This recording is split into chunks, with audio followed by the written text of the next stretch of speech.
Babam cilin bağında. Vardı ayı yuvası, gördüm bakır yuvadan topmuş ayı balası. Ben topmuş ya. Ne? Ben topmuş ya. Sen topmuş dövsən. Onda ayı balasısan. Gördüm bakır yuvadan ayı balası. Ben ayı balası ya. Ve sen kimin balasısan? Ben ayı. Ve sen kimin balası? Atayım. Atanın balasısan. He. Ben ayı değişim. Sana niye ayı deyirəm?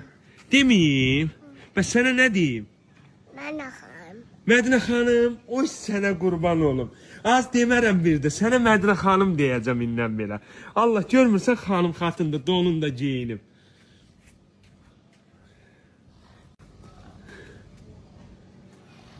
Donunu göstərirsən. Ay Allah, ay Allah. Sevinməyinə bax.